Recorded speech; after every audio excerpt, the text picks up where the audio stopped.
안녕하세요. 유튜브 구독자 여러분. 오늘 저희가 야심차게 시작한 진변장변의 세상 세상 스케치 스케치. 시간입니다.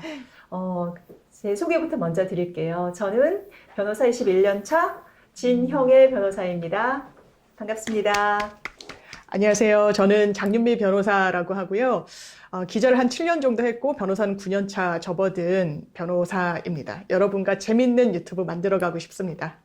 저희가 사실 이제 변호사를 하면서 그동안 수많은 사건 그리고 또 사례들을 많이 접하지 않았어요, 그렇죠. 장 예. 변호사님.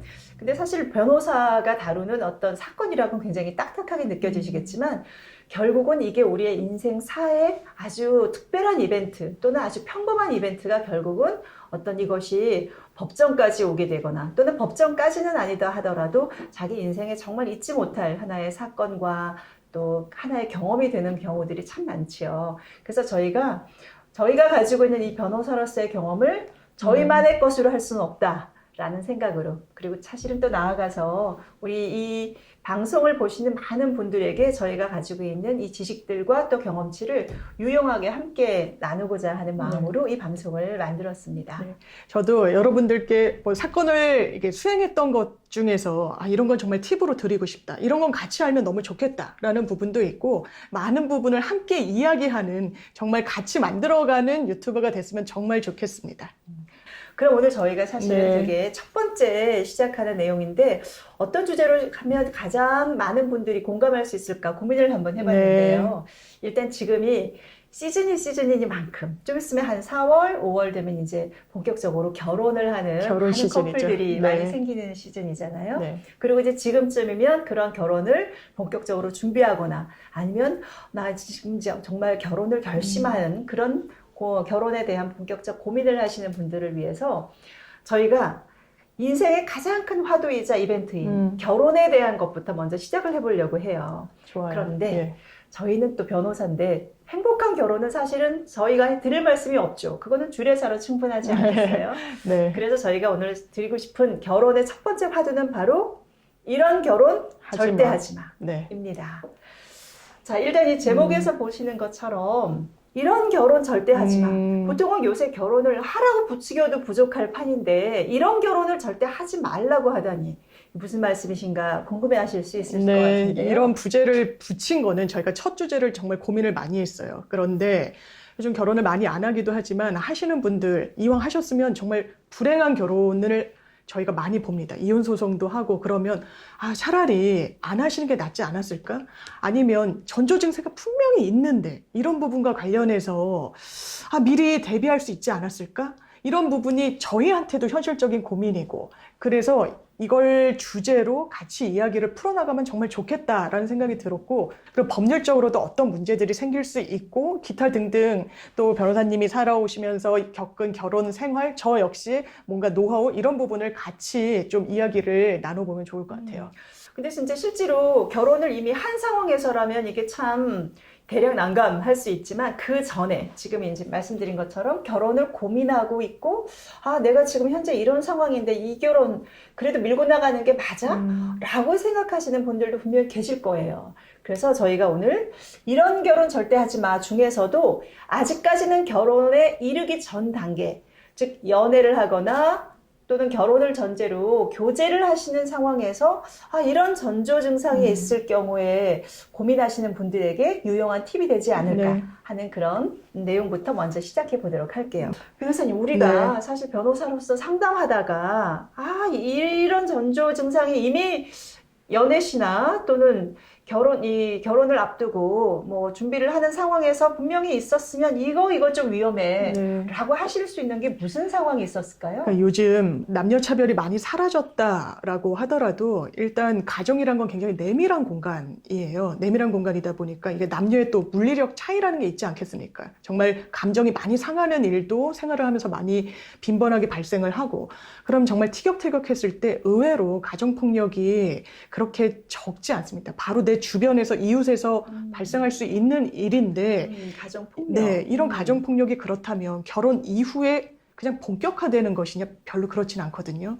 전조 증상이 있는 경우가 상당히 있습니다. 그게 어떤 부분? 예를 들어서? 이를테면 제가 제 구체적으로. 주변에도 제가 이제 남녀공학대학교를 나왔는데 이게 전혀 밖으로 봤을 때는 문제가 없는 멀쩡해요. 커플이에요. 되게 좋고 보기도 좋고 잘 맞고. 근데 나중에 이제 들어봤더니 본인이 교제하는 그 여성을 그 후배인데 좀 때렸다. 그래서 심지어는 예, 이런 경우들도 이게 그냥 뉴스 속의 일이 아니구나. 내 주변, 내 친구, 내 후배의 일이구나라는 생각이 들더라고요. 이게 오히려 내밀한 관계니까 더 함부로 하는 게 있는데 이런 증세는 굉장히 잔잔하게 느껴질 수 있지만 용서하고 넘어갈 수 있는 그런 사안이 아닐 수도 있다는 점. 근데 사실은 우리가 연애할 때 어떤 특히 이제 대부분의 경우는 이제 남자 친구가 뭐 자기를 이렇게 자기 말고 다른 사람을 못 만나게 한다든지 심지어 손찌검을 한다든지 아니면 뭐 이메일을 뭐 자기 걸 다 보여주게 한다든지 뭐 어떤 문자 메시지를 자꾸 확인하려고 한다든지 뭐 이런 거를 사실은 처음에는 이게 이 사람이 나를 너무 좋아해서 이러는구나 라고 자꾸 착각하거나 그것을 좋게 보려고 하는 마음이 사실 처음에는 있잖아요. 누구나 다 이제 그 사람에 대한 좋은 콩깍지가 씌워져 있을 때니까. 근데 이제 결국은 이게 과연 진짜 나를 사랑해서 하는 행동인지 아니면 뭔가 약간 전조 증상으로 위험해 이거 이러면 안 돼 라는 것에 대한 이 증상을 내가 혼자서만 착각하고 있는 것인지 이 부분이 사실은 저희가 어느 맥락에서 이게 그렇지 않은 것을 좀 짚어드려야 되는 상황이 있을 것 맞습니다. 같아요. 또 다른 게 어떤 게 있을까요? 사실 일단 물리적인 폭력을 행사하는 경우도 있지만 언어 폭력도 상당히 좀 있어요. 그러니까 뭐 운전을 한다거나 언어 이랬을 때 폭력. 이게 좀 극화돼서 드러나는데 이건 뭐 남녀의 문제가 아니라 남자가 더 욕을 많이 하고 여자가 덜 하고 뭐 이런 것도 아닌 것 같아요. 그러니까 이게 서로의 커플에 대해서 점검을 하는 겁니다. 남성은 여성은, 여성은 남성을.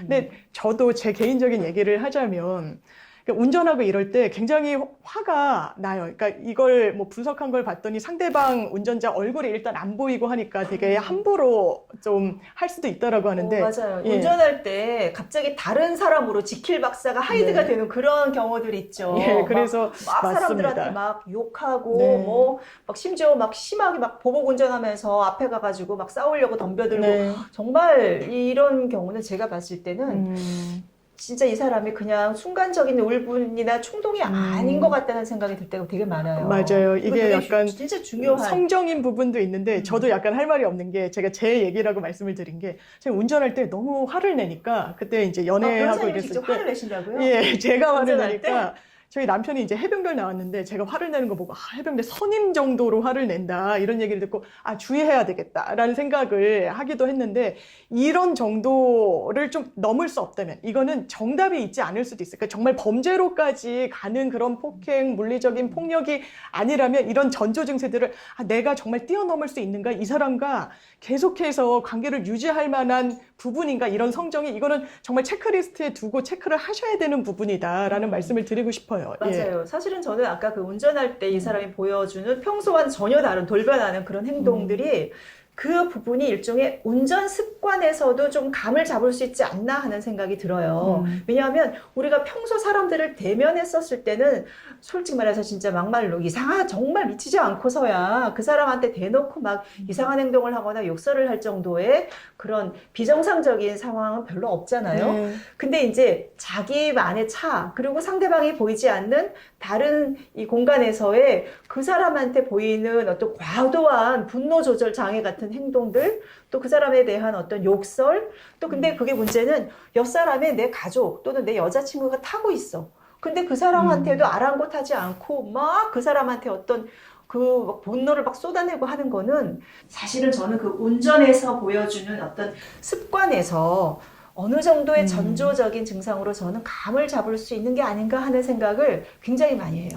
운전했을 때 그 사람이 보여주는 과도한 이런 게 결국 결혼한 이후에 저 사람이 전혀 다른 사람이 됐어요 라고 하는 그 상황과 되게 일맥상통하는 그런 사례들을 저희가 굉장히 많이 보거든요. 이런 이 운전 습관, 이런 부분에 대한 이 전조 증상을 우리가 단순히 저 사람이 정말 화가 났겠지 라고만 가볍게 넘길 게 아니라 나는 그때 그래서 너무 무서웠다. 내가 알고 있는 자기 맞아? 그렇게 생각이 들었어 라고 했는데 만약에 그 사람이 그게 뭐 어때서? 만약에 이렇게 나온다. 이거는 잘 생각해 보셔야 될 수 있는 부분이에요. 근데 내가 그랬다고 내가 진짜 왜 그랬지? 뭐 그런 소위 개선의 여지가 좀 있는 피드백을 보인다 이러면은 그 사람과 계속 그 얘기를 하면서 맞춰 나가고 또 좀 나아질 수 있겠지만 그게 어때서? 아니면 그럼 내가 그 상황에서 참고 있으란 말이야? 막 이렇게 행동을 보인다라고 하면 저는 이거는 조금 이분이 결혼한 이후에 바뀔 수 있는 가능성이 저는 더 많다의 한 표입니다. 그리고 또 사실 네. 또 이런 경우도 있어요. 어떤 이 자기가 지금 여자친구를 거의 독점하려고 또는 여자친구가 남자친구를 거의 자기 주변에 하려고 하는 소위 말해서 뭐 얼마 전에 무슨 연예인들 사이에서도 무슨 가스라이팅 뭐 이런 내용들로 되는 것처럼 내가 저 사람을 과도하게 소유하려고 하거나 아니면 과도하게 의존하려고 하거나 모든 것을 나 이거 해도 돼 자기야? 뭐 아니면 나 여기 가도 돼? 심지어 메뉴 선정까지도 자기 혼자 못하는 거예요. 상대방한테 전권을 주고 자기의 신뢰를 준다라고 생각하는 사람이 간혹 있는데요.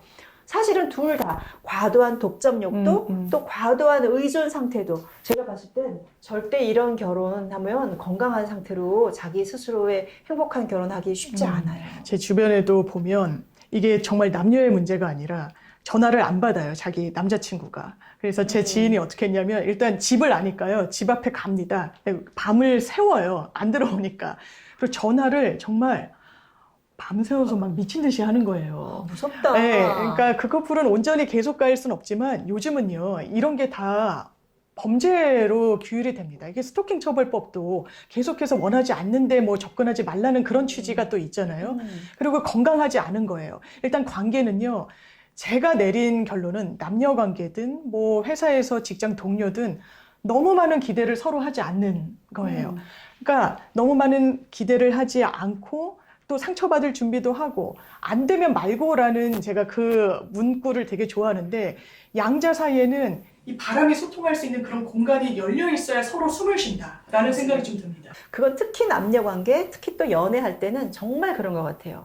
한 사람이 너무 과도하게 의존하는 게 결코 사랑이 아닌 때로는 집착이고 때로는 그 사람이 약간 자기 스스로의 존재 가치를 떨어뜨리는 그런 상황이 된다는 거를 연애할 때는 그냥 모든 게 다 좋으니까 다 용서될 수 있다고 생각하지만 그게 결국 행복한 결혼 생활을 막는 굉장히 큰 장애로 다가오는 거 우리 정말 상담하면서 많이 느끼시죠?